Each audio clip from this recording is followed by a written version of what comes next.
মুভির নাম sending a letter to আল্লাহ, অর্থাৎ আল্লাহর কাছে পাঠানো চিঠি। এটি 2024 সালে মুক্তি পাওয়া একটি ইন্দোনেশিয়ান সিনেমা, যার ইন্দোনেশিয়ান নাম হচ্ছে টিটিপ সুরাত অন্তুক তুহান। লাস্ট গল্পের মতো কথা দিচ্ছি, এই মুভি দেখে আপনার চোখ থেকে পানি পড়বে। দুটো দুই কনসেপ্টের মুভি, কিন্তু পরিণতিটা একই। গত গল্পের মতো এই মুভির সময়টুকু আপনাদের কাছ থেকে ভিক্ষা চেয়ে নিলাম। আশা করি আপনাদের হতাশ হতে হবে না, কারণ গল্পের শেষে আপনার মনটা একটু হলেও পরিবর্তন হবে, সেই কথা আমি দিচ্ছি। তো আর কথা না বেরিয়ে চলুন মুভির মূল গল্পে যাওয়া যাক। ইন্দোনেশিয়ার ব্যস্ত একটি শহর। একজন ইমাম সাহেব ব্যাকগ্রাউন্ড থেকে বলছেন, আল্লাহ যেসব বান্দাকে বেশি পছন্দ করেন তাদের পরীক্ষা নেন। যেসব বান্দারা আল্লাহর পরীক্ষা ধৈর্যের সাথে দেয়, আল্লাহ তাদের উপর সন্তুষ্ট হন। আর যারা আল্লাহর পরীক্ষা দিতে ভয় পায় কিংবা পরীক্ষার জন্য আল্লাহর উপর রাগ করে, আল্লাহ তার উপর অসন্তুষ্ট হন। ইনি হচ্ছেন সেই ইমাম সাহেব যিনি এতক্ষণ সবার উদ্দেশ্যে বলছিলেন। ঠিক তখনই দূর থেকে কেউ জিজ্ঞেস করে, আমি আল্লাহর সাথে দেখা করতে চাই। সবাই তখন পেছনে তাকায়। এই বাচ্চা ছেলেটি জিজ্ঞেস করেছে। ইমাম সাহেব হাতের ইশারায় তাকে ডাক দেয়, কিন্তু বাচ্চাটি যেতে চায় না। তখন ইমাম সাহেব উঠে আসেন। বাইরে বৃষ্টি হচ্ছিল, বাচ্চাটি ভিজে রয়েছে। ইমাম সাহেব এবার কাছে এসে জিজ্ঞেস করেন, তুমি কার ঠিকানা চাইছো? বাচ্চাটি বলে, আমি আল্লাহর ঠিকানা খুঁজছি। আমি জানি না তিনি কোথায় থাকেন, কিন্তু তার সাথে দেখা করা আমার ভীষণ প্রয়োজন। ইমাম সাহেব খুবই অবাক হন। আর এখান থেকে শুরু হয় মূল মুভির। স্বপ্নের মতো সাজানো একটি শহর, সেখানেই বসবাস করে একটি সুখী পরিবার। বাবা তার দুই সন্তানকে নিয়ে স্কুলে যাচ্ছেন, তার মধ্যে সেই বাচ্চাটিও ছিল। আর পেছনে তার বড় বোন বসা। সেই বাচ্চাটির নাম তুলুস, তার বাবার নাম সাত্রিয়, আর বোনের নাম ডিন্ডা। বাবা তুলুসকে বলছিল স্কুলে যে একদমই দুষ্টুমি করবে না, আর টাইমলি টিফিন খেয়ে নিবে। স্কুলে পৌঁছে দিয়ে বাবা চলে আসেন তার অফিসে। সেখানে তার জন্য এক ভদ্রমহিলা অপেক্ষা করছিলেন। সাত্রিয় ঢোকার সাথে সাথে ভদ্রমহিলা উঠে দাঁড়ায়। এই মহিলার নাম সাসকিয়া। সাত্রিয় সাহেব তাকে দেখে মোটেও খুশি হন না। তিনি জিজ্ঞেস করেন, আপনি কেন এসেছেন? ভদ্রমহিলা বলেন, আপনার একটু সময় দরকার, আর কিছুটা হেল্প। বাবা সাত্রিয় একটি দীর্ঘশ্বাস ফেলেন, আর তারপরে বলেন, দেখুন, আপনার আর আমার দুজনেরই সময়ের মূল্য রয়েছে। আপনাকে স্পষ্ট করে বলে দেই, আপনি যে কাজের জন্য এসেছেন সেটা হবে না, অন্তত আমি করব না। তাই আশা করব ভবিষ্যতে আপনি আপনার সময় নষ্ট করবেন না। আপনি এখন যেতে পারেন। ভদ্রমহিলা বেশ কিছুক্ষণ তাকিয়ে থাকে। দৃশ্য পরিবর্তন হয়। ইনি হচ্ছেন সাত্রিয়র ওয়াইফ, অর্থাৎ তুলুস আর ডিন্ডার মা। তিনি সাত্রিয়কে জিজ্ঞেস করছেন, তুমি সাসকিয়ার মতো একজন সুন্দরী মহিলার অনুরোধ কিভাবে ফেললে? তখন সাত্রিয় তার ওয়াইফকে বলে, তোমার কি মনে আছে তুমি আমাকে কেন পছন্দ করেছিলে? উতারি হাসতে হাসতে বলে, না। তখন সাত্রিয় বলে, তুমি আমাকে পছন্দ করেছিলে কারণ আমি একজন সৎ ব্যক্তি ছিলাম। তুমি চাইলে মন্ত্রী, মিনিস্টার কিংবা ডাক্তার, ইঞ্জিনিয়ার বিয়ে করতে পারতে। আমি তোমাকে তখনও বলেছিলাম, সৎ ব্যক্তিদের একটাই প্রবলেম আছে, তাদের সংসার থেকে অভাব দূর হওয়া কঠিন। তোমার কি এখন রিগ্রেট হচ্ছে? তখন উতারি বলে, দেখো, মানুষের যদি অনেক বেশি চাহিদা না থাকে তাহলে মানুষ কখনো গরিব হয় না। আমাদের চাহিদাই আমাদের গরিব ফিল করায়। সুখী থাকতে গেলে অল্প কিছু জিনিসের মধ্যেও সুখ খুঁজে নেওয়া যায়। আমি সুখে আছি, এটা আমি গর্ব করে বলতে পারি। বাই দ্য ওয়ে, তুমি আমাকে বিয়ে করে রিগ্রেট করছো নাকি? সাত্রিয় দুষ্টুমি করে বলে, হ্যাঁ, তা একটু করছি। উতারির মন খারাপ হয়ে যায়। সাত্রিয় হাসতে হাসতে বলে, রিগ্রেট হচ্ছে কারণ তোমাকে আমি আরো আগে কেন বিয়ে করলাম না? এখন তো তাহলে আমাদের 6-7টা বাচ্চা কাচ্চা থাকতো। দুজনেই হাসতে থাকে। সত্যিকারের সুখী পরিবার বলতে যা বোঝায় তার উদাহরণ হচ্ছে এই পরিবারটি। দৃশ্য পরিবর্তন হয়। ফজরের সময় বাবা সাত্রিয় নামাজ পড়াচ্ছিলেন। তার পেছনে তার ওয়াইফ এবং তার মেয়ে নামাজ পড়ছিল। নামাজ শেষে ওয়াইফ এবং মেয়ে এসে সাত্রিয়র হাতে চুম্বন করে। তারপর তারা দোয়া করে। দোয়া শেষে বাবা তার মেয়ের কাছে জিজ্ঞেস করে, তোমার ভাই কোথায়? ডিন্ডা বলেও ঘুমাচ্ছে। বাবা বলেন, ওকে জাগিয়ে দাও, ও আজকেও নামাজ পড়তে আসেনি। দৃশ্য আবারও পরিবর্তন হয়। রাতের খাবারের সময় সবাই একসাথে খেতে বসেছে। মা উতারি সবার প্লেটে খাবার দিচ্ছিল। প্রথমে সে তার হাজবেন্ডকে খাবার দেয়, তারপর ডিন্ডাকে। তখন বাচ্চা ছেলে তুলুস জিজ্ঞেস করে, আচ্ছা মা, তুমি প্রত্যেকদিন বাবাকে কেন খাবার আগে দাও, আমাকে কেন দাও না? বাচ্চা ছেলের মুখে প্রশ্ন শুনে সবাই হেসে দেয়। তখন মা বলতে শুরু করে, দেখো, তোমার বাবা হচ্ছে পরিবারের প্রধান, তাকে সবার প্রথমে খাবার দেই, কারণ এটা তার সম্মানের জন্য। তারপর তোমার বোন, সে একজন মেয়ে মানুষ, ইসলামে তারও সম্মান আগে, তাই তারপর ওকে খাবার দেই, আর তারপর তোমাকে। ডিন্ডা তার ভাইকে বলে, বাবা হচ্ছে এই পরিবারের কিং। তখন তুলুস বলে ওঠে, তাহলে তো আমি এই পরিবারের ছোট কিং। এ কথা শুনে সবাই হেসে দেয়। বাবা বলেন, তুমি ছোট কিং কিভাবে হবে যদি নিয়মিত ফজরের নামাজেই না পড়ো? তখন তুলুস বলে, বাবা, আমরা নামাজ কেন পড়ি? বাবা হাসি মুখে উত্তর দেয়, যাতে করে আমরা আল্লাহর সাথে যোগাযোগ স্থাপন করতে পারি। তুলুস বলে, বাবা, নিয়মিত নামাজ পড়তে তোমার কষ্ট হয় না? বাবা হাসি মুখে উত্তর দেয়, না। তুলুস বলে, বাবা, আল্লাহর সাথে যোগাযোগ করে আমাদের কি হবে? বাবা তখন উত্তর দেয়, তিনি আমাদের রক্ষাকর্তা। যাতে তিনি তোমাকে, তোমার বোনকে, তোমার মাকে, আমাকে, সবাইকে সুস্থ রাখে, আমাদের সকল বিপদ থেকে রক্ষা করে। আর এই যে সামনে খাবারগুলো দেখছো, এগুলো কিন্তু আমি তোমাকে খাওয়াচ্ছি না, এগুলো আল্লাহর তরফ থেকে আসে। তো তার সাথে যোগাযোগ না করলে এগুলো কিভাবে আসবে? তুলস বলে, তাহলে বাবা আমাদের বাসায় যদি একটি টিভির দরকার হয় তাহলে তো আমি আল্লাহর কাছেই চাইতে পারি, যাতে করে ডিন্ডার সাথে রিমোট নিয়ে মারামারি না করতে হয়। বাই দ্য ওয়ে বাবা, আল্লাহকে আমি কোথায় খুঁজে পাবো যদি আমার হঠাৎ করেই তাকে খুব প্রয়োজন হয়? মানে কোনো অ্যাড্রেস আছে কিনা? বাবা তখন বলেন, আল্লাহ পৃথিবীর সবকিছুর হৃদয়ে বসবাস করেন। ওয়ার্ডটা ছিল এমন, Allah is the heart of every living being. পরদিন আবার সে একই রুটিন। বাবা তার ছেলে আর মেয়েকে স্কুলে দিতে যায়। তার এমনই প্রত্যেকদিন বাইকে করে আসে। বাবা তুলসকে তার স্কুলের সামনে নামিয়ে দেয়। তুলস বাবার কাছ থেকে বিদায় নিয়ে স্কুলে চলে যায়। তখনই ছাত্রীর ফোনে একটি কল আসে, সাসকিয়া নামক সেই মহিলার কল। সে ফোনে আবারও রিকোয়েস্ট করে তার কাজটা করে দেওয়ার জন্য। ছাত্রীও তাকে আবারও কড়া ভাষায় উত্তর দেয়, তাকে দিয়ে কখনোই পসিবল হবে না, তার সময় নষ্ট না করতে। এদিকে তুলসীর স্কুল দেখানো হয়। সেখানে একটি বাচ্চা মেয়েকে অন্য কয়েকটি বাচ্চা টিস করছিল, কারণ স্কুল থেকে পিকনিকে যাচ্ছে। কিন্তু বাচ্চা মেয়েটি এখনো চাঁদার টাকা দিতে পারেনি, তাই সে কাঁদছিল আর অন্য বাচ্চারা মজা নিচ্ছিল। তুলস তখন সেখানে আসে, বাচ্চা মেয়েটির কাছ থেকে সবকিছু শোনে। তখন সে বাচ্চা মেয়েটিকে সান্ত্বনা দিয়ে বলে, তুমি চিন্তা করছো কেন? আমার বাবা বলেছে যে কোনো কিছুর প্রয়োজন হলে আল্লাহর কাছে চাইতে। তুমি যে আজ নামাজে আল্লাহর কাছে চাইবে, দেখবে তিনি তোমার যাওয়ার টাকার ম্যানেজ করে দিয়েছেন। তুলস সেই মেয়েটিকে নিয়ে সেখান থেকে চলে যায়। অন্য বাচ্চারা গরিব বলে তখনও টিস করছিল। এদিকে মা ছাত্রীও অনেকদিন পর তার বান্ধবীদের সাথে একটি ক্যাফেতে আড্ডা দিচ্ছিল। এখানে তাদের এক বান্ধবী ইলসা, যে জাকার্তা থেকে এসেছে, সে সেখানে বসে বসে টাকার অনেক গরম দেখাচ্ছিল। এমনকি সে জাকার্তা যে নিজের নামও বদলে ফেলেছে। অন্য বান্ধবীরা সবাই অবাক হয়ে জিজ্ঞেস করছিল। আর সকল বান্ধবীদের মধ্যে একমাত্র উত্তরই হিসাব পড়েছিল। তো ইলসা সবাইকে বলছিল, আমার এই হাতের ব্যাগটা দেখো, আইডিয়া করতে পারবে কত টাকা? সবাই ব্যাগটি ধরে ধরে দেখছিল। ইলসা বলছিল এটা কুমিরের চামড়ার তৈরি। এই ব্যাগ বিক্রি করে এই শহরে বড় একটি বাড়ি কেনা যাবে। সে সবাইকে নিজের কার্ডও দেয়, কখনো জাকার্তায় গেলে তার সাথে যোগাযোগ করতে। এদিকে উতারির ফোনটা বারবার বেজে চলছিল। তার ফোনের গ্লাসটাও ফাটা, তাই সে লজ্জায় বের করছিল না। ডিন্ডার স্কুল থেকে ফোন আসছিল। একসময় সে ফোনটি রিসিভ করে আর খুবই উদ্বিগ্ন হয়ে পড়ে। দৃশ্য এখান থেকে চলে আসে একটি হসপিটালে। তুলস বাইরে অপেক্ষা করছিল। তখন সেখানে দৌড়ে মা উতারি ঢোকে।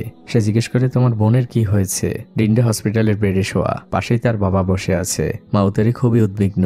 ডক্টর তাকে শান্ত করে, ওর তেমন কিছু হয়নি, চোখে বলের আঘাত লেগেছে, আমি ওষুধ লিখে দিয়েছি, 2-3 দিনের মধ্যেই ঠিক হয়ে যাবে। সন্ধ্যেবেলা তারা সবাই বাড়ি ফিরে আসে। পুরো পরিবার একসাথে বসেছে। বাচ্চারা হোমওয়ার্ক করছিল আর নিজেদের মধ্যে গল্প করছিল। দৃশ্য পরিবর্তন হয়।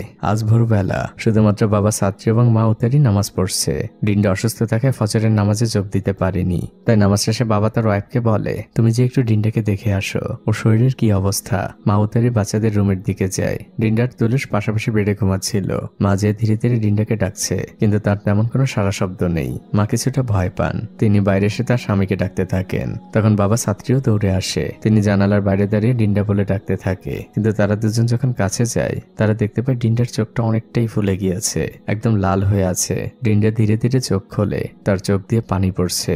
বাবা মা দুজনই ভয় পেয়ে যান। এরপরের দৃশ্য চলে আসে হসপিটালে। সেই ডক্টর চেক করে জানায়, আমি খুবই দুঃখিত, ডিন্ডার অবস্থা যে এতটা সিরিয়াস আমি বুঝতে পারিনি। ওর আরো কিছু টেস্টের প্রয়োজন, বিশেষ করে সিটি স্ক্যান। আপনারা চিন্তা করবেন না, আমি ভালো একজন ডক্টরকে রেফার করে দিচ্ছি। সবাই অনেক চিন্তিত। দৃশ্য পরিবর্তন হয়। সেই রিপোর্ট খুব বড় একজন ডক্টর দেখছেন আর তিনি ডিন্ডার বাবা মায়ের সাথে কথা বলছেন, কিন্তু কি বলছেন সেটা শোনানো হয় না। তবে ডক্টরের কথাবার্তা আর সবার মুখের অঙ্গভঙ্গি দেখে আমরা বুঝতে পারি রিপোর্টে খুব খারাপ কিছু এসেছে। সবাই অনেক চিন্তিত। ডিন্ডাও সবকিছু শুনছে। তার বাবা মা একজন আরেকজনের মুখের দিকে তাকাচ্ছে। দৃশ্য পরিবর্তন হয়। বাসায় ফিরে ছাত্রী আর উতারি একজন আরেকজনের হাতের উপর হাত রেখে ভরসা দিচ্ছে। তুলসী দরজার আড়াল থেকে বাবা মায়ের মুখের দিকে তাকিয়ে আছে। বাইরে ঝিরিঝিরি বাতাস বইছে। চারদিকে শুনশান নীরবতা। সেই নীরবতা ভাঙে মা উতারি। সে তার হাজবেন্ডকে জিজ্ঞেস করে, এখন আমরা কি করব? এতগুলো টাকা কোথায় পাবো? বাবা ছাত্রীও বলে, আমি জানি না, তবে দেখো আল্লাহ একটা ব্যবস্থা করে দিবেন। ভরসা রাখো তার উপর। তাকে যারা সেজদা করে না, তিনি তাদেরও সাহায্য করেন, তাদেরও রিজিকের ব্যবস্থা করেন। ভরসা রাখো, আমাদেরও তিনি নিরাশ করবেন করবেন না। রাতের বেলা মা ঘুমন্ত মেয়ের পাশে চুপচাপ বসে আছে। এই মায়ের চোখে ঘুম নেই। বাবা ছাত্রীও জেগে আছে। তিনিও জানালা থেকে অসুস্থ মেয়েকে দেখছেন। উতারি তখন বাইরে বের হয় আর ছাত্রীকে জিজ্ঞেস করে, কিছু কি চিন্তা করেছো কিভাবে ওর অপারেশন করাবে? ছাত্রীও দীর্ঘশ্বাস ফেলে বলে না। তখন উতারি বলে, কিন্তু তোমাকেই তো চিন্তা করতে হবে আর তোমাকেই টাকা ম্যানেজ করতে হবে। এদিকে তুলুস এখনো ঘুমায়নি। বাবা মায়ের কথা সে শুনছে। মায়ের মেয়েকে এই অবস্থায় দেখতে একদমই ভালো লাগছে না। উতারি আর ছাত্রীর মধ্যে অল্প অল্প কথা কাটাকাটি হয়। তখন বিছানা থেকে তুলুস উঠে আসে আর সে তার বাবা মাকে থামিয়ে দিয়ে বলে, বাবা শোনো, তুমিই তো বলেছো কিছু দরকার হলে আল্লাহর কাছে চাইতে। তুমি আল্লাহর কাছে যাও, আল্লাহই ম্যানেজ করে দিবে। তুলুসের কথা শুনে বাবা মা দুজনেই চুপ হয়ে যায়। পরদিন বাবা ছাত্রীও যে অফিসে অনেক চিন্তা করতে থাকে কিভাবে সে কি ম্যানেজ করবে। ছাত্রীও মূলত একজন ট্যাক্স কর্মকর্তা, একজন সৎ অফিসার। সে কোনো পথ খুঁজে পাচ্ছে না। রাতের বেলা বাসায় ফিরে আসলে উতারি আবারও জিজ্ঞেস করে কোনো টাকার ব্যবস্থা হলো? অফিসের বসকে বলেছো? ছাত্রী বলে, দেখো আগে যে অফিস থেকে অগ্রিম টাকা নিয়েছিলাম সেটাই এখনো শেষ হয়নি, নতুন করে কিভাবে চাই বলো? উতারি বলে, আমি জানি না, তুমি যে কোনো উপায়ে টাকা ম্যানেজ করো, অন্য কারো কাছে যাও, যেভাবে পারো করো। দেখো ছাত্রীও, আমি জানি তুমি খুবই রেসপন্সিবল একজন মানুষ, অ্যাজ এ হাজবেন্ড হিসেবে এবং অ্যাজ এ বাবা হিসেবে আমরা সবাই তোমার উপর ভরসা করি। তোমাকেই তো সবকিছু ম্যানেজ করতে হবে। ছাত্রীও দীর্ঘশ্বাস ফেলে বলে, হ্যাঁ আমাকেই সবকিছু ম্যানেজ করতে হবে। পরদিন আমরা দেখতে পাই ছাত্রী ও পরিবার তাদের বাসার অনেক জিনিস বিক্রি করে দিচ্ছে। তার মধ্যে তুলুসের পছন্দের টিভিটাও ছিল। অনেক পুরনো মডেলের টিভি, কিন্তু এটাই তার অনেক পছন্দের ছিল। তুলুস টিভিটা খুব ভালোভাবে দেখছিল। এদিকে মা উতারি বিক্রি হওয়া জিনিসগুলোর টাকা বুঝে নিচ্ছে। সেখানেও লোকটি উতারিকে ঠকানোর চেষ্টা করে। উতারির সাথে সাথেই লোকটিকে ধরে ফেলে। তখন লোকটি বাধ্য হয়ে বাকি টাকা দেয় আর বলে, আপনাদের আরো কিছু বিক্রি করার চাইলে আমাকে বলতে পারেন। লোকটি সেখান থেকে চলে যায়। তুলুস তার মায়ের কাছে আসে। তার মনটাও ভীষণ খারাপ, কিন্তু সে কিছুই বলে না। মা শুধু তুলুসকে হাত দিয়ে সান্ত্বনা দেয়। রাতের বেলা উতারি আর ছাত্রীও দুজনে ঝগড়া করছিল। উতারি বলে, দেখো ঘরের যত জিনিস বিক্রি করার মতো ছিল সবই বিক্রি করে দিয়েছি, কিন্তু এতে তো ডিন্ডার চিকিৎসা হবে না, তোমাকে একটা পথ খুঁজে বের করতেই হবে। ছাত্রীও বলে, আমি চেষ্টা করছি, যাকে যাকে বলা যায় সবাইকে বলেছি, কিন্তু কেউ সাহায্য করতে চাচ্ছে না, জানি না কি হবে। দুজনে ব্যাকগ্রাউন্ডে ঝগড়া করতে থাকে আর বাচ্চা ছেলে তুলুস নিজের চুলগুলো ছিঁড়তে থাকে। সেও তার বোনের জন্য কিছুই করতে পারছে না। দৃশ্য পরিবর্তন হয়। পরদিন অন্ধকার ভোরবেলা আমরা উতারিকে স্থানীয় ট্রেন স্টেশনে দেখতে পাই। সে স্টেশনের মূল গেটের সামনে দাঁড়িয়ে কিছু একটা ভাবছে। তাকে দেখে কনফিউজড মনে হচ্ছে। তারপর সে কোনো কিছু না ভেবে স্টেশনের ভেতরে ঢুকে যায়। এখান থেকে রাজধানী জাকার্তার ট্রেন ছেড়ে যাচ্ছে। এমন একটি ট্রেনে উতারি উঠে বসে। সে জাকার্তায় যাচ্ছে। দৃশ্য পরিবর্তন হয়। এটা ইন্দোনেশিয়ার রাজধানী জাকার্তা। উতারির পৌঁছাতে পৌঁছাতে সকাল হয়ে গিয়েছে। সে অটোতে করে কোথাও যাচ্ছে। তাকে দেখে খুবই চিন্তিত মনে হচ্ছে। এই যে ভদ্রমহিলাকে দেখছেন, ইনি হচ্ছেন উতারির ভাবি, আর এটাই মূলত উতারির বাসা। উতারির পরিবার আসলে অনেক বড় লোক, কিন্তু তার বাবা মা নেই, শুধুমাত্র ভাই রয়েছে। কিন্তু উতারি জানতে পারে তার ভাই এখন আমেরিকাতে রয়েছে। এদিকে উতারি কিছু টাকা ধার চাওয়ায় তার ভাবি তাকে অনেক বকাঝকা করছে। সে কেন ছাত্রীর মতো একটি লোককে বিয়ে করলো তা নিয়েও অনেক কথা বলছে, যে তুমি শুধু বারবার তোমার ভাইয়ের কাছ থেকে টাকা নাও, আমাদের এখন কত খরচ বেড়ে গিয়েছে, ছেলে মেয়েকে বিদেশে পড়াতে হবে, তাই আমাদের এখন অনেক টাকার প্রয়োজন। এখন আমি কিংবা তোমার ভাই তোমাকে কোনো টাকা দিতে পারবো না। উতারি তার মান সম্মান একদিকে ফেলে সে অনেক রিকোয়েস্ট করে, কিন্তু কোনো লাভ হয় না। পরের দৃশ্যেই দেখা যায় উতারি আবারও অটোতে করে কোথাও যাচ্ছে। তার হাতে একটি ভিজিটিং কার্ড। অটো এসে একটি জায়গায় থামে। উতারি অটো থেকে নিচে নামে আর ড্রাইভারকে জিজ্ঞেস করে, এটাই কি ঠিকানা? ড্রাইভার মাথা নেড়ে বলে, হ্যাঁ এটাই ঠিকানা। উতারি টাকা দিয়ে চারপাশটা দেখতে থাকে। তার সামনে একটি নাইট ক্লাব। উতারি ভয় ভয় তার মধ্যে ঢোকে। সে মূলত তার সেই বান্ধবী ইলসার ঠিকানা এসেছে, যে কিনা অনেক বড়লোক আর টাকার গরম দেখিয়েছিল। ক্লাবের মধ্যে মানুষ উন্মাদনায় ব্যস্ত। বান্ধবী ইলসা তাকে এক কর্নারে নিয়ে আসে। উতারি বলে, এটাই কি তোমার ব্যবসা? ইলসা বলে, হ্যাঁ, এখানে আমরা এন্টারটেনমেন্ট দেই। যাই হোক, বলো তুমি আমার কাছে কেন এসেছো? উতারি বলে, আমার মেয়ে টিন্ডা, ও খুবই অসুস্থ, ওর অপারেশনের জন্য কিছু টাকার প্রয়োজন। তুমি আমাকে কিছু টাকা ধার দিলে আমি খুবই উপকৃত হতাম। তখন উতারির ফ্রেন্ড ইলসা খুব ইগনোর করতে থাকে। সে খুব আনমনেই বলতে থাকে, দেখো আমি একটা বিজনেস পরিচালনা করি, টাকার আমার প্রয়োজন। আবার এমনটাও না যে আমি তোমাকে সাহায্য করতে চাই না, কিন্তু আমি তোমাকে সাহায্য করলে তোমারও তো আমাকে কিছু ফিডব্যাক দিতে হবে। উতারি খুশি মনে বলে, তুমি বলো আমাকে কি করতে হবে, আমি যে কোনো কিছু করতে রাজি। আমি সময় মতো তোমার টাকাও ফিরিয়ে দিব। তখন ইলসা বলতে শুরু করে, তার জন্য তো তোমার এই হিজাব খুলতে হবে, আমার ক্লায়েন্টদের খুশি করতে হবে। দেখো আমি তোমাকে জোর করছি না। ইলসার কথার মানে উতারি বুঝে যায়। তার মুখটা চুপসে যায়। ইলসা আরো অনেক টাকার লোভ দেখাতে থাকে। উতারি তার ব্যাগটা কাঁধে নেয় আর ইলসাকে বলে তোমাকে ধন্যবাদ। উতারি সেখান থেকে উঠে চলে যায়। সে বাইরে এসে একটি ডাস্টবিনের সামনে দাঁড়িয়ে আছে আর ইলসা সেই কার্ডটি সেই ডাস্টবিনের মধ্যে ফেলে দেয়। উতারি এক দীর্ঘশ্বাস ফেলে। তখন অন্য দিক থেকে একটি ছেলে একটি মেয়েকে নিয়ে আসছিল। ছেলেটি উতারিকে দেখা মাত্রই থেমে যায় আর তার সামনে এসে উতারি বলে ডাক দেয়। উতারিও বলে ইয়োডা, অর্থাৎ এই ছেলেটির নাম ইয়োডা। ইয়োডা জিজ্ঞেস করে তুমি এখানে কি করছো? উতারি আমতা আমতা করতে থাকে। ইয়োডা বলে চলো কথা বলি। ইয়োডা বড় লোকের ছেলে, মার্সিডিজ বেঞ্জ ইউজ করে। উতারি এতক্ষণে তাকে সবকিছুই বলেছে। তখন ইয়োডা বলে দেখো আমরা ছোটবেলা থেকে একসাথে বড় হয়েছি আর তুমি এটাও জানো আমি তোমাকে ছোটবেলা থেকেই পছন্দ করি। তোমার মেয়ে অসুস্থ, এখন তোমার অনেক টাকার প্রয়োজন, আমি তোমাকে সব সাহায্য করতে পারি। সব থেকে দামি হসপিটালে তোমার মেয়ের চিকিৎসা হবে, এমনকি তোমার 2 বাচ্চারই সকল দায়িত্ব আমি নিব, কিন্তু তার জন্য তোমাকে আমার হতে হবে। উতারি বলে মানে? ইয়োডা বলে মানে হচ্ছে সাত্রিওকে তোমাকে ছেড়ে আসতে হবে। দেখো সাত্রিও তোমাকে হ্যাপি করতে পারেনি, অভাব তোমাদের সংসারে লেগেই আছে। আমি তোমাকে এমন আনহ্যাপি দেখতে পারি না। তুমি বড়লোক ঘরের মেয়ে, তোমার আমার সাথেই মানায়। সাত্রিওর মতো মানুষ তোমাকে ডিজার্ভ করে না। উতারি বলে সামনে আমাকে নামিয়ে দাও। ইয়োডা তার একটি কার্ড উতারিকে দেয় আর বলে তোমার মত চেঞ্জ হলে আমাকে বলো। উতারি গাড়ি থেকে নেমে যায় আর সে পায়ে হাঁটতে থাকে। এদিকে রাত হয়ে গিয়েছে। তুলুস কিছু একটা লিখছিল। বাবা ডিন্ডাকে ওষুধ খাওয়াচ্ছিল। ডিন্ডা বাবাকে জিজ্ঞেস করে আচ্ছা বাবা, মা কি জাকার্তায় গিয়েছে? বাবা বলে হ্যাঁ, খুব তাড়াতাড়ি ফিরে আসবে। ডিন্ডা কিছুক্ষণ চুপ থাকে, তারপর বলে বাবা আমার অপারেশনের জন্য অনেক টাকা লাগবে তাই না? বাবা বলেন মা এগুলো নিয়ে তুমি চিন্তা করো না, আল্লাহ একটা ব্যবস্থা করে দিবেন। তখন মেয়ে তার বাবাকে বলে বাবা দেখো কত মানুষের চোখ থাকে না, আমার তো একটা চোখ আছে, আমি তোমাদের দেখতে পাচ্ছি। বাকি চোখটা নষ্ট হলে এমন কিছু হবে না, কিন্তু তুমি আর মা প্লিজ ঝগড়া করো না। বাবার মুখটা চুপসে যায়। তিনি বলেন আমি আর তোমার মা তো ঝগড়া করি না। ডিন্ডা বলে আমি সবকিছু বুঝি বাবা। তিনি মেয়েকে বুকের সাথে চেপে ধরেন আর ধীর গলায় বলেন সবকিছু ঠিক হয়ে যাবে। বাচ্চাদের ঘুম পাড়িয়ে দিয়ে এসে বাবা সাত্রিও তার রুমে ঢোকে। তিনি খুবই চিন্তিত। তিনি চুপচাপ রুমের মধ্যে হাঁটছেন। তিনি ফ্যামিলি অ্যালবামের পাশে আসেন, খুব মনোযোগ দিয়ে দেখছিলেন। তারপর 2 সন্তানের ছবির উপর তিনি পরম মমতা নিয়ে হাত বোলান। এই বাবাকে আজ বড্ড অসহায় মনে হচ্ছে। তার চোখে পানি ছলছল করছে। মেয়ে অসুস্থ, সময় মতো চিকিৎসা না করাতে পারলে চোখ দুটো নষ্ট হয়ে যাবে। কিন্তু এই বাবা কিছুই করতে পারছে না। একজন বাবা হিসেবে এই মুহূর্তগুলো মেনে নেওয়া সম্ভব না। তাই সাত্রিও কাঁদছে। এদিকে উতারি জাকার্তা থেকে ফিরছে। তার ট্রেন স্টেশনে পৌঁছে গিয়েছে। উতারি ট্রেন থেকে নেমে হাঁটতে শুরু করেছে। তাকেও বড্ড অসহায় মনে হচ্ছে। জাকার্তায় যে কারণে সে গিয়েছিল, অর্থাৎ মেয়ের চিকিৎসার জন্য টাকা ম্যানেজ করতে, তার কিছুই সে করতে পারেনি। সে একটি ভাড়ার মোটরসাইকেলে করে বাড়ি ফিরতে শুরু করে। তখন প্রায় মধ্যরাত। রাস্তায় গাড়ির চাপও কম। উতারি যখন বাসায় ঢোকে তখন ঘড়ির সময় রাত 3:14 সবাই ঘুমিয়ে পড়েছে। উতারি তাই খুব নীরবে ঘরের মধ্যে প্রবেশ করে।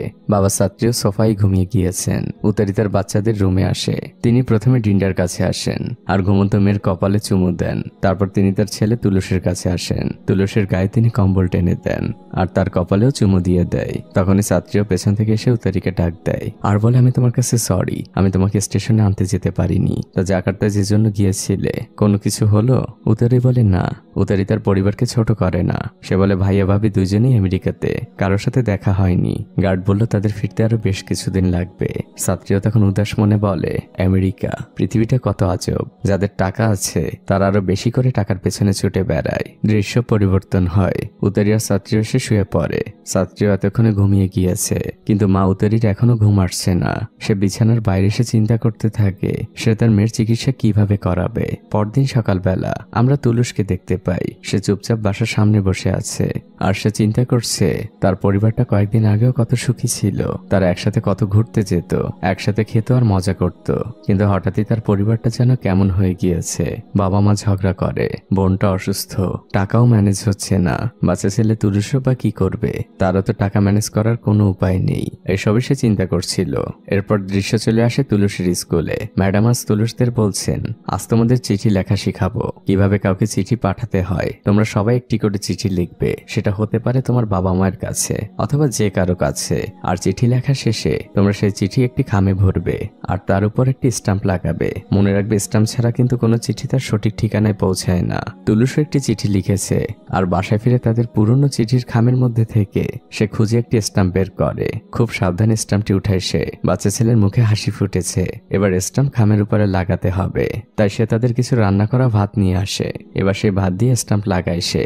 এখন চিঠিটি পাঠানো যাবে। তুলুস খুশি মনে বাড়ি থেকে বের হয়। সে মনে মনে গুনগুন করে গান গাইছিল, পথের মধ্যে মজাও করছিল, কারণ এই চিঠিটি তার কাছে অনেক গুরুত্বপূর্ণ। চিঠিটি যেভাবেই হোক না কেন সঠিক ঠিকানায় পৌঁছাতেই হবে। আর ফাইনালি তুলুস যে চিঠি ভর্তি খামটি ডাকবাক্সে ফেলে দেয়। শত শত চিঠির মাঝে তার খামটিও জমা হয়। দৃশ্য পরিবর্তন হয়। বাবা ছাত্রী অফিসে যাওয়ার জন্য রেডি হচ্ছিলেন। তুলুস তখন বাসায় ঢোকে। বাবা জিজ্ঞেস করেন, কোথায় গিয়েছিলে? তুলুস বলে, বাবা চিঠি পাঠাতে গিয়েছিলাম। বাবা জিজ্ঞেস করেন, কার কাছে চিঠি লিখেছ?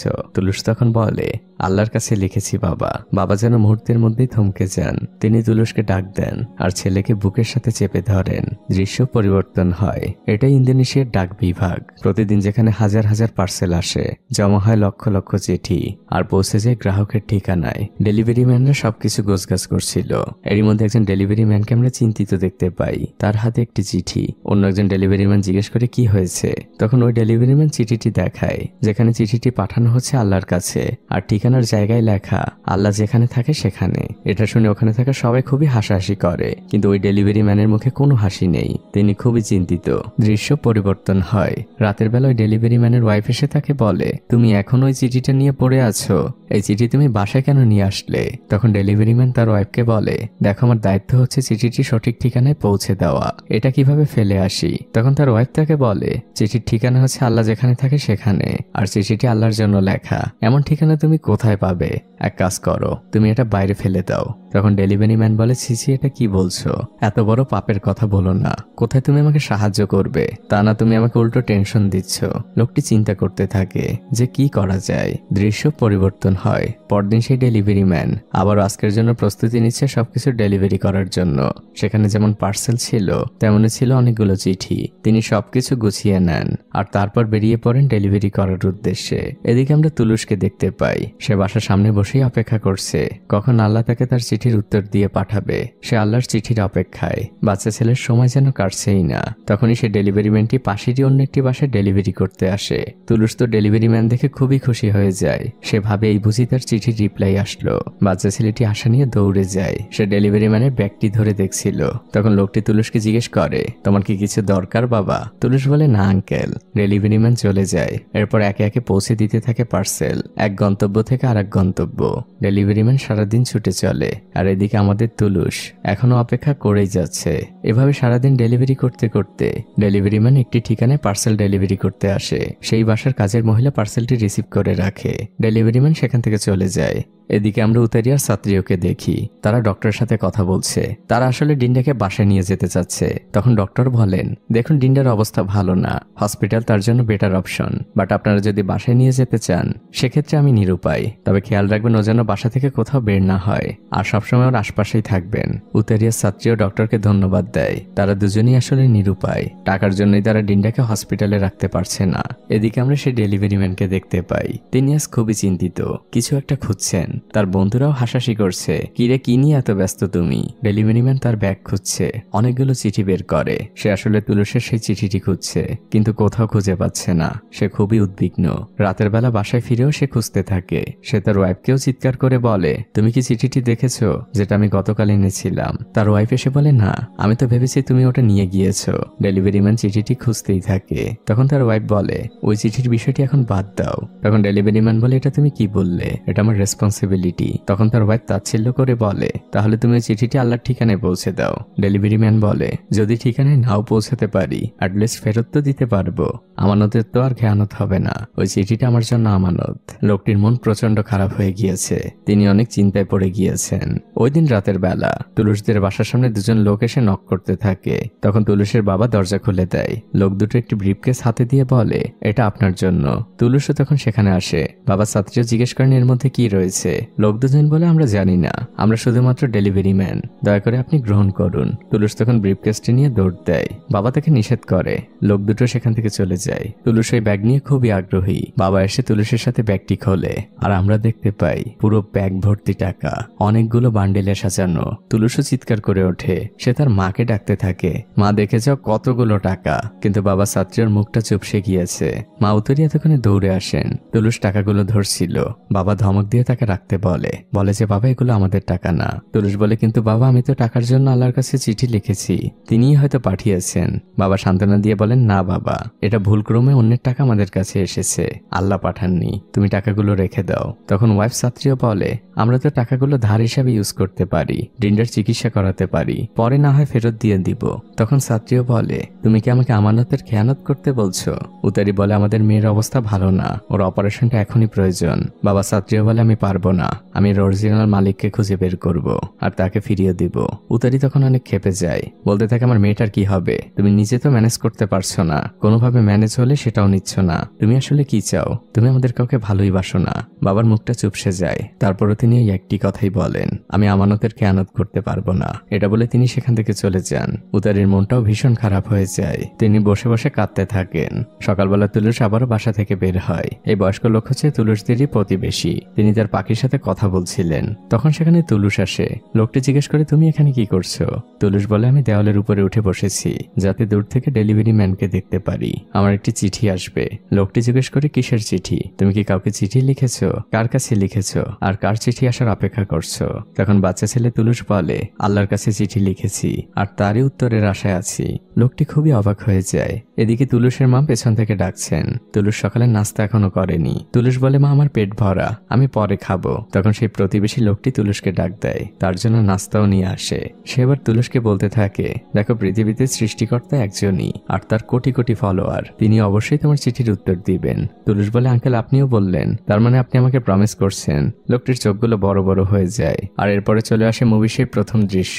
আপনাদের নিশ্চয়ই মনে আছে, একজন ইমাম সাহেব বলছিলেন আল্লাহ যেসব বান্দাদের পছন্দ করেন তাদের পরীক্ষা নেন। যারা আল্লাহর এই পরীক্ষা দিতে ভালোবাসে আল্লাহ তাদের উপর সন্তুষ্ট হন, আর যারা এই পরীক্ষাটাকে বোঝা মনে করে আল্লাহ তাদের উপর নারাজ হন। তুলুস হাঁটতে হাঁটতে স্থানীয় মসজিদের সামনে এসেছিল। সেও গেটের বাইরে থেকেই কথাগুলো শুনছিল। আর তখনই সে বলেছিল আমি আল্লাহর সাথে দেখা করতে চাই। ইমাম সাহেব তাকে ডাক দিয়েছিল, কিন্তু তুলুস ভেতরে ঢুকবে না। তখন ইমাম সাহেব বাইরে আসেন আর জিজ্ঞেস করেছিলেন তুমি কার ঠিকানা চাও? তুলুস বলেছিল আমি আল্লাহর ঠিকানা চাই, তার সাথে দেখা করাটা আমার ভীষণ প্রয়োজন।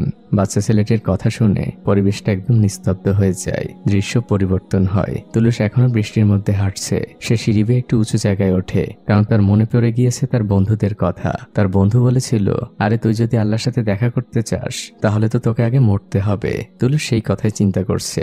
সে ভাবছে সে হয়তো মারা গেলে সে আল্লাহর সাথে দেখা করতে পারবে। তুলুস দেয়াল বেয়ে উপরে ওঠে। বাচ্চা ছেলেটির কাছে আল্লাহর সাথে দেখা করাটা এতটাই জরুরি। তখনই তার সেই বান্ধবী তাকে পেছন থেকে এসে টান দেয় আর বলে তুমি এসব কি করছো? তোমাকে তোমার বাবা আর আমি কত খুঁজেছি, তোমাকে আমার ধন্যবাদ বলার আছে। তুলুস বলে কেন? মেয়েটি বলে কারণ তুমি বলেছিলে আল্লাহর কাছে চাইলে একটা ব্যবস্থা হয়ে যাবে। আমিও আমার বাবাকে সেটাই বলেছিলাম। বাবা নামাজ পড়ে আল্লাহর কাছে চেয়েছিল, আল্লাহ আমাদের টাকার ব্যবস্থা করে দিয়েছেন, আমিও এখন তোমাদের সাথে পিকনিকে যেতে পারবো। তুলুসের মনটা ভালো হয়ে যায়। পরের দৃশ্যে দেখা যায় তুলুস বাসায় ফিরে এসেছে। তার মা তাকে বকাঝকা করছে, তুমি এমন না বলে বৃষ্টির মধ্যে কেন খেলতে গিয়েছো? এদিকে বাবা ছাত্রীও এতক্ষণে চলে এসেছেন। তিনিও বাসার মধ্যে ঢোকেন। তুলুসকে দেখে তিনি খুবই খুশি হন আর বলেন তোমাকে আমি আর তোমার বন্ধু কত জায়গায় খুঁজেছি। তুলুস বলে বাবা আমি একটু খেলতে গিয়েছিলাম মসজিদের পাশে। বাবা বলেন এরপর থেকে বলে যাবে। মা তুলুসের জন্য গরম পানি আনতে চান।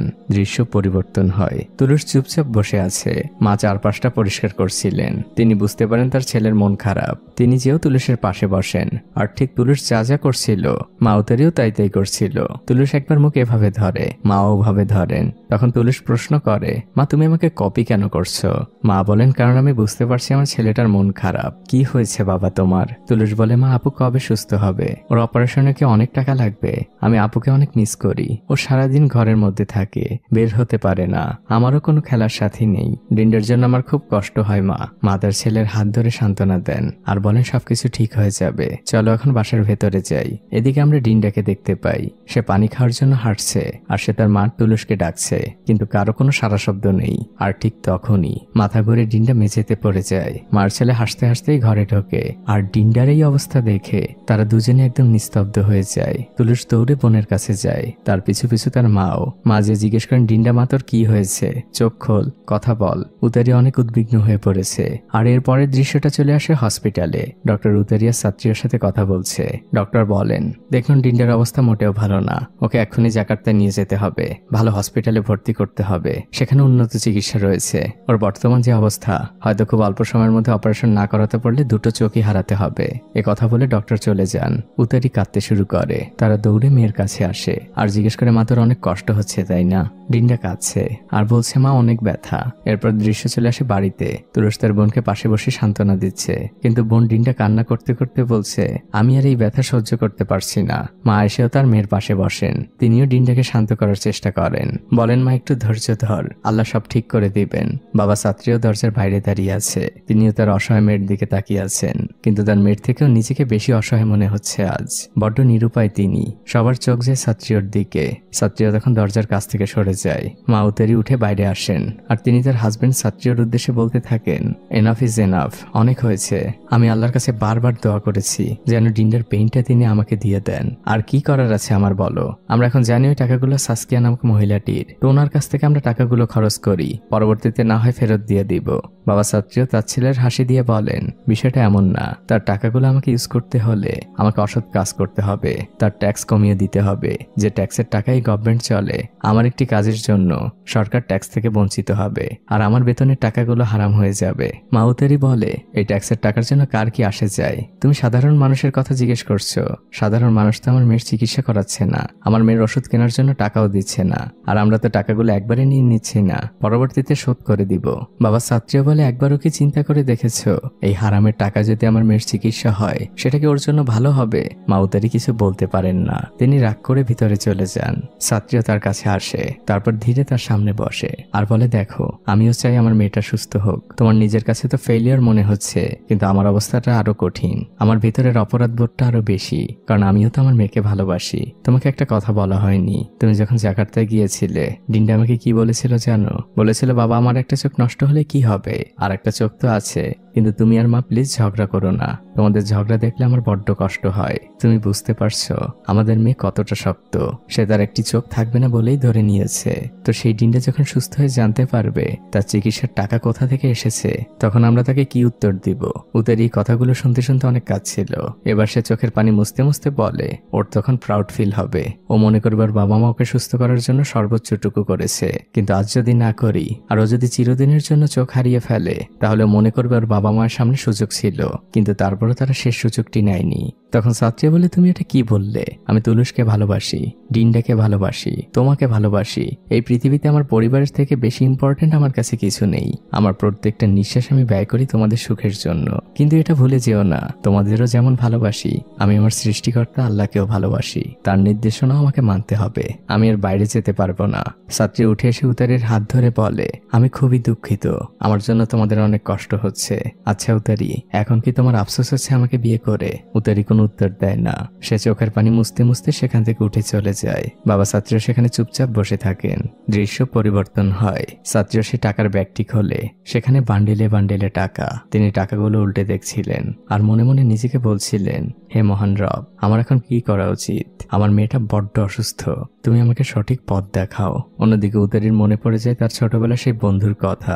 ইয়োটা তাকে ওই দিন বলেছিল সে ডিন্ডার সর্বোচ্চ চিকিৎসার ব্যবস্থা করবে, সকল দায়িত্ব নেবে, তার জীবনে কোনো অভাব থাকবে না, শুধুমাত্র সাত্রিওকে তাকে ছেড়ে আসতে হবে। উতারি এই কথাগুলো ভাবছিল।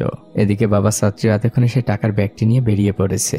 সে তার বাইকে করে কোথাও যাচ্ছে, আর তার বারবারই মনে পড়ছে ডক্টরের বলা সেই কথাগুলো। আপনাদের হাতে খুব কম সময়, ডিন্ডার চোখে টিউমার ধরা পড়েছে, সময় নষ্ট করার কোনো সুযোগ নেই, ওর জীবন এখন হুমকির মুখে। অন্যদিকে উতারি ইয়োডা সেই কার্ডটি নিয়ে বসে আছে, তাকে দেখে মনে হচ্ছে সে এখন কনফিউজড। অন্যদিকে তখন তার মনে পড়ে যায় তার হাজবেন্ড সাত্রিওর বলা কিছু কথা।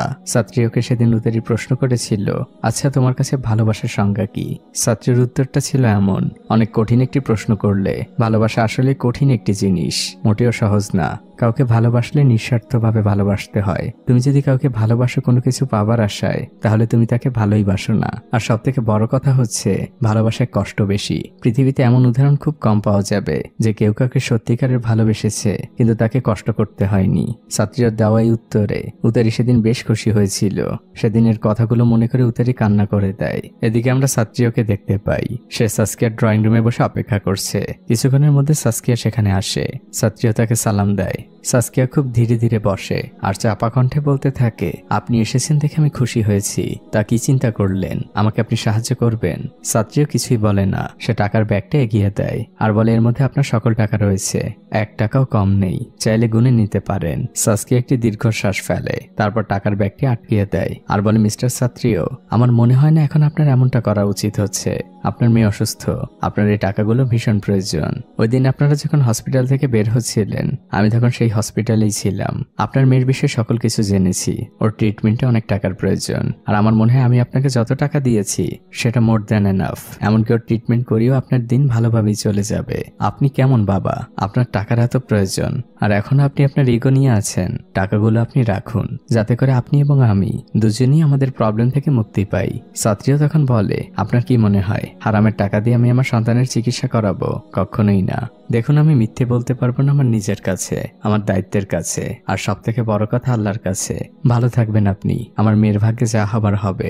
সাত্রিয়া সেখান থেকে উঠে চলে যেতে চায়, আর যাওয়ার আগে সে সাসকিয়াকে বলে, আমার কোনো কথায় কষ্ট পেলে আমাকে ক্ষমা করবেন। এটা বলে সাত্রিয়া চলে যায়। সে বাইকে করে বাড়ি ফিরছিল। তখন তার মনে পড়ছিল অনেক কথা। তার বস তাকে বলেছিল, তোমার অফিস থেকে অ্যাডভান্স নেওয়া টাকা অনেক জমে গিয়েছে, কয়েকদিন পরে তো ব্যাংক্রাফট হয়ে যাবে। শুধুমাত্র তো সামান্য একটা সাইনের ব্যাপার, তুমি সাসকিয়ার ফাইলটা সাইন করে দিলেই তো পারো, তোমার লাইফটাই চেঞ্জ হয়ে যাবে। সাত্রিয়া এগুলো চিন্তা করতে করতে বাইক চালাচ্ছিল। কিছুক্ষণের মধ্যে সে বাড়িতে ফিরে আসে। তুলুস সামনে খেলছিল। বাবাকে দেখে সে খুশি হয়। এদিকে মাউতারি তুলুসকে বলে, তুলুস, তোমার জন্য কে যেন চিঠি রেখে গিয়েছে, মনে হয় তোমার সেই চিঠির রিপ্লাই। তুলুস চিঠিটি হাতে নেয় আর আনমনেই বলে, হ্যাঁ, সেই চিঠিটি রিপ্লাই। তুলুসের মা মজা করে বলে, ওই লোক ঠিকানা খুঁজে পায়নি, তাই তোমার চিঠি তোমাকে ফেরত দিয়ে গিয়েছে। আর এখান থেকে ঘটনা চলে যায় ফ্ল্যাশব্যাকে। সেদিন ডেলিভারি ম্যান যখন ওই বাসায় পার্সেল ডেলিভারি করেছিল, তখন সেই পার্সেলের সাথে সেই চিঠিটিও রয়ে যায়। বাসার কেয়ারটেকার মহিলাটি অনেক ডাকাডাকি করেছিল, কিন্তু ততক্ষণে ডেলিভারি ম্যান চলে গিয়েছিল। আর এরপরে দেখানো একজন কালো জামা পরা লোক তার মোটরসাইকেলটি নিয়ে তুলুসদের বাসার পাশে সেই প্রতিবেশী বাসার সামনে এসেছে। সে এসে সেই বৃদ্ধ প্রতিবেশীকে জিজ্ঞেস করে, ওই বাড়িটা কাদের? বুড়ো মানুষ রেগে যান। তিনি বলেন, ভালোভাবে জিজ্ঞেস করো। লোকটি এবার বিনীতভাবে জিজ্ঞেস করে, ওই বাড়িটা কাদের? এবার প্রতিবেশী বলেন, ওটা তো সাত্রিয়ার বাড়ি, কিন্তু তুমি তো ওকে এখন বাসায় পাবে না, ওরা তো সবাই মেবি হসপিটালে। লোকটি কৌতূহল নিয়ে জিজ্ঞেস করে, হসপিটালে কেন? বৃদ্ধ লোকটি দীর্ঘশ্বাস ফেলে বলে, সে আর কি বলবো, ওদের একমাত্র মেয়ে অনেক অসুস্থ। লোকটি জিজ্ঞেস করে, কি হয়েছে তার? প্রতিবেশী বৃদ্ধ লোক উত্তর দেয়, তা তো ভালোভাবে জানি না, তবে অবস্থা খুব খারাপ। ওদের বাসার সবকিছু বিক্রি করে দিয়েছে, তাও এখনো অপারেশনের টাকাটা ম্যানেজ করতে পারছে না। ওদের জন্য খুব মায়া হয়। এরপর সেই কালো জামা পরা লোকটি ছাত্রীদের বাসার সামনে আসে। সেখানে সে মোটরসাইকেল নষ্টের ভান করছিল। ডিন্ডা বাসার বারান্দায় বসেছিল। মা এসে ডিন্ডাকে বলে, তোমার ওষুধ খাওয়ার টাইম হয়ে গিয়েছে, চলো এখন ভিতরে যাই। মার মেয়ে ভিতরে গেলে লোকটি পা টিপে টিপে ভিতরে প্রবেশ করে আর দরজার সামনে সেই চিঠিটি রেখে দিয়ে সেখান থেকে দৌড়ে চলে যায়। ঘটনা বর্তমানে চলে আসে। বাবা ছাত্রীও তুলুসকে জিজ্ঞেস করে, তুমি কি লিখেছিলে? তুলুস চিঠিটি বের করে দেয়। মা সেটি হাতে নিয়ে দেখছিলেন, আর তখনই তুলুস চিৎকার করে ওঠে। তার হাতে একটি চেক। সে বলে, বাবা, এই দেখো, আল্লাহ উত্তর দিয়েছে। ছাত্রীও চেকটি হাতে নেয়, আর চেকের উপর টাকার পরিমাণ দেখে ছাত্রী এবং উতারি দুইজনেরই চোখ কপালে উঠে যায়। 25 কোটি ইন্দোনেশিয়ান টাকা। বাবা মা দুজনে একদম নিস্তব্ধ হয়ে গিয়েছেন। তারা এসে সোফায় বসে পড়েন। কেউ কারোর সাথে কোনো কথা বলছে না। মা উতারি তখন বলে, দেখি তো তুলুস কি লিখেছে। চিঠির লেখাগুলো ছিল এমন, ডিয়ার আল্লাহ, আমার নাম তুলুস, আমার বয়স 7 বছর, আমি উতারিয়ার ছাত্রীর ছেলে। আমার একটি বড় বোন আছে, ওর নাম ডিন্ডা। তুলুস তো নিজের বাড়ির ঠিকানাটা ভালোভাবে লিখতে পারে না, তাই সে যেভাবে বোঝে ঠিক সেভাবেই লিখেছে। এটা দেখে বাবা মা দুজনই মুস্কি হাসেন। আর এর পরের লেখাগুলো ছিল বড্ড কঠিন। তুলুস লিখেছে, আমার বাবা বলেছেন আল্লাহ প্রত্যেকের হৃদয়ে থাকে, কিন্তু আমি তোমার হৃদয় দেখতে পাই না, তাই আমি বুঝতে পারছিলাম না যে তোমার সাথে আল্লাহ কিভাবে যোগাযোগ করব। তাই আল্লাহ তোমার কাছে এই চিঠিটি আমার লেখা, যাতে তুমি চিঠিটি পড়তে পারো। আমার বাবা অনেক ধনী না, না, অনেক বেশি টাকাও নেই তার, কিন্তু আমার বাবার অল্প টাকার মধ্যেই আমরা অনেক সুখী ছিলাম। আল্লাহ, আমি জানি তুমি আমার উপর রেগে আছো, কারণ আমি ফজরের নামাজ পড়তাম না। বাবা আমাকে প্রায় ডাকতো, তুমিও জানো, কিন্তু আমি উঠতাম না। প্লিজ আল্লাহ, আমার করা পাপ কাজের শাস্তি তুমি আমার বাবা মাকে দিও না, বিশেষ করে আমার বড় বোন টিনটাকে দিও না। ওর অনেক কষ্ট হচ্ছে। আমার বাবা মা তাদের সাধ্যমতো চেষ্টা করছে, কিন্তু তখনই খুব খারাপ লাগে যখন দেখি তারা ঘরে সবকিছু বিক্রি করেও টিনটার চিকিৎসার টাকা ম্যানেজ করতে পারছে না। বাবা মা এই বিষয় নিয়ে ঝগড়া করেন, নিজের কাছে বড্ড অসহায় মনে হয় তখন। আর অন্যদিকে ডিন্ডা, মাঝে মাঝে ওর শরীরে অনেক জ্বর আসে, আর মাঝে মাঝে শরীরটা পুরো ঠান্ডা হয়ে যায়। অসহ্য ব্যথায় চিৎকার করেও। ডিন্ডা আমার একমাত্র বোন, আমার একমাত্র খেলার সাথী। তুমি একটু সুস্থ করে দাও আল্লাহ, আমার বাবা মায়ের চোখের পানি মুছে দাও। ইতি তুলুস। তুলুসের লেখায় চিঠিটি এতক্ষণ অন্য একজন মহিলা পড়ছিল, তিনিও কাঁদছিলেন। চিঠিটি পাশে রেখে তিনি এবার একটি বাচ্চা মেয়ের ছবি হাতে নেন আর পরম মমতা নিয়ে হাত বোলাতে থাকেন। এটি তারই মেয়ে, যে মারা গিয়েছে। আজ তার কথাও মনে পড়ছে। আর কেন, সেটা জানতে হলে চলে যেতে হবে আরো 5 বছর আগে। এই মহিলাটি কাঁদছিল তার বোনের সামনে বসে। সে বারবার অনুরোধ করছিল, প্লিজ আমাকে কিছু টাকা ধার দাও, আমার মেয়েটা খুব অসুস্থ। ডক্টর বলেছে ওকে জাকার্তায় নিয়ে যেতে হবে, ওর উন্নত চিকিৎসা না হলে ওকে বাঁচানো যাবে না। মহিলাটির চোখ দিয়ে পানি পড়ছিল। আর ওই মহিলাটির বড় বোন কে জানেন? সেই সাসকিয়া। সে তখন তার ছোট বোনকে বলে, দেখ, আমি জানি তোর স্বামী একসময় আমাদের পরিবারের জন্য অনেক কিছু করেছে, কিন্তু এখন আর তোর স্বামী বেঁচে নেই। আর সেই প্রতিদিন স্বরূপ তুই আজ টাকা ধার চাইতে এসেছিস, এটা মনে করে থাকলে ভুল জায়গায় এসেছিস। সাসকিয়ার ছোট বোন তাকে অনেক অনুরোধ করে, মেয়েকে বাঁচানোর জন্য তার পা পর্যন্ত ধরে, কিন্তু কোনো লাভ হয় না। সাসকিয়া সরাসরি বলে দেয়, তোমার মেয়ে তোমার কাছে ইম্পর্টেন্ট, আমার কাছে না। আমার টাকা খরচ করার অনেক জায়গা আছে, সেখানে আমার টাকায় টাকা আসে, তোমার পেছনে খরচ করার সময় নেই, তুমি অন্য জায়গায় দেখতে পারো। এরপরে ঘটনা চলে আসে সেই মহিলার বাড়িতে। সেই কালো শার্ট পরা লোকটি এই মহিলারই অ্যাসিস্ট্যান্ট। তিনি লোকটিকে বুঝিয়ে দিচ্ছেন, এই চিঠিটি তুমি খুব সাবধানে রেখে আসবে। তখন লোকটি বলে, ম্যাম, আপনি ওই পরিবারের এত বড় উপকার করছেন, আপনি সরাসরি গেলেই তো পারেন। মহিলাটি কিছুক্ষণ চুপ করে থাকে, তারপর তিনি বলেন, শুধু মাথায় এটা রাখবে, তোমাকে যেন কেউ দেখতে না পায়, একদম গোপনে রেখে আসবে। লোকটি বলে, ঠিক আছে ম্যাম। এরপরে মহিলাটি বেশ কিছুক্ষণ জানালার পাশে দাঁড়িয়ে থাকে। দৃশ্য পরিবর্তন হয়। আমরা তুলুসকে দেখতে পাই, সে আল্লাহর কাছে আরেকটি চিঠি লিখছে। এই চিঠিতে সে শুধু লেখে, থ্যাংক ইউ আল্লাহ, তোমার অসীম দয়ায় আমার পরিবারের টাকা ম্যানেজ হয়েছে। ডিন্ডা সুস্থ হয়ে জাকার্তা থেকে ফিরে এসেছে। ডক্টর বলেছে 2 সপ্তাহের মধ্যে সে আবার স্কুলেও যেতে পারবে। আমরা দেখি তুলসদের পুরো পরিবারকে প্রতিবেশীরা সবাই এসে আমন্ত্রণ জানায়, সবাই ডিন্ডার খোঁজ খবর নেয়। ডিন্ডা এখন সুস্থ। আর পরের দৃশ্যেই দেখা যায় সাত্রিয়া তার অফিসে তার রেজিগনেশন লেটার জমা দেয়। তার বস বেশ কিছুক্ষণ লেটারটি হাতে ধরেই বসে থাকে, তারপর এক দীর্ঘশ্বাস ফেলে আর হাতের ইশারায় সাত্রিয়াকে চলে যেতে বলে। এদিকে সাত্রিয়াদের পুরো পরিবার আজ অনেকদিন পর একসাথে ফজরের নামাজ আদায় করছে। তুলুস এখন আর দেরি করে না, সে সময় মতোই ফজরের নামাজে আসে। এদিকে আমরা সেই মহিলাকে দেখতে পাই, তার মুখে এক প্রশান্তির হাসি দেখি আমরা। সে সেখান থেকে উঠে যায়, আর তার প্রশান্তির কারণ হচ্ছে পত্রিকার এই নিউজটি। তার বড় বোন সাসকিয়া, যাকে পুলিশ ট্যাক্স ফাঁকি দেওয়ার জন্য গ্রেপ্তার করেছে, তার কয়েক বছরের জেল হয়ে গিয়েছে, আর যেটা সম্ভব হয়েছে সাত্রিয়র জন্য। এরপর দেখানো মুভি সেই প্রথম দৃশ্য, যেখানে ইমাম সাহেব ওই দিন বলেছিল, আল্লাহ আমাদের হৃদয় থাকেন, কিন্তু আমরা যদি আল্লাহর খুব কাছাকাছি যেতে চাই, তার সব থেকে বড় মাধ্যম হচ্ছে নামাজ পড়া। নামাজ বা প্রার্থনার সময় আমরা আমাদের সৃষ্টিকর্তার সব থেকে কাছে যাই। দৃশ্য পরিবর্তন হয়। সেই পোস্টম্যান তুলুসদের বাড়ির সামনে দিয়ে যাচ্ছিল। বাচ্চা ছেলে তুলুস আল্লাহর কাছে লেখা সেই থ্যাংক ইউ চিঠিটি নিয়ে দৌড়েছিল আর পোস্টম্যানকে ডাকছিল। পোস্টম্যান গাড়ি ব্রেক করে। তুলুস এসে তার হাতে একটি চিঠি দেয় আর বলে এটা সঠিক ঠিকানায় পৌঁছে দিবেন। পোস্টম্যান খুশি হয়, কিন্তু সে যখন চিঠিটি দেখে তার চোখ কপালে উঠে যায়। সে বলে, আবারও তুমি আল্লাহর কাছে চিঠি লিখেছো? তুলুস বলে, হ্যাঁ, আল্লাহকে ধন্যবাদ দিয়েছি, তিনি আমার সকল সমস্যার সমাধান করে দিয়েছেন। আর এই চিঠির দৃশ্যের মধ্যে দিয়েই এই হৃদয় জুড়ানো মুভিটি এখানেই শেষ হয়ে যায়।